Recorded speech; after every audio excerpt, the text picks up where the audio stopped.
तिथं शिक्षण घेतलेले काही जिहादी प्रवृत्तीचे लोक तिथं नोकरीला पाठवतात आणि तिथं त्या मुलींना महिलांना त्यांचं शोषण करणं, त्यांना धर्मांतराकरता प्रवृत्त करणं आणि त्यांना गोमांस खायला लावणं असे वेगवेगळे प्रकार FIRच्या माध्यमातून नाशिक जिल्ह्यामध्ये दाखल झाले।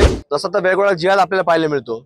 मग तो जिहाद पूर्वीच्या काळामध्ये आपण ऐकायचो फक्त लव्ह जिहाद होता, नंतर लँड जिहादच्या माध्यमातून ऐकायचो, टेरर फंडिंग आपण ऐकायचो आणि हे वेगवेगळे जिहाद पाहत असताना निवडणुकीच्या माध्यमातून देखील बोट जिहाद आपण पाहिला आणि आज आपल्याला नवीन जिहाद पाहायला मिळाला। नाशिक जिल्ह्यामध्ये जी घटना घडली हा कॉर्पोरेट जिहाद आपल्याला पाहायला मिळाला की फार उच्च शिक्षित म्हणायचं, कॉर्पोरेट सेक्टरमध्ये काम करायचं, पण तिथं देखील काही या वेगळ्या शक्ती जिहादी शक्ती तिथं काम करतात।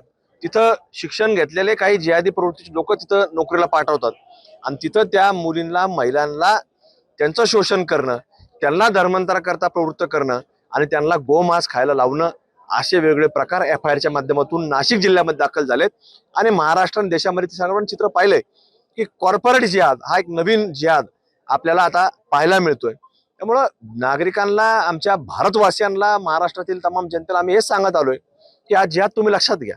प्रत्येक व्यक्तीने हा जिहाद लक्षात घेतला पाहिजे कशा प्रकारचा जिहाद आहे आणि याच्यावरती आपण प्रत्येक व्यक्तीने बारकाईनं आपल्याला काम करण्याची आवश्यकता आहे। महाराष्ट्रातील सर्व बातम्यांचे विश्वासार्ह व्यासपीठ,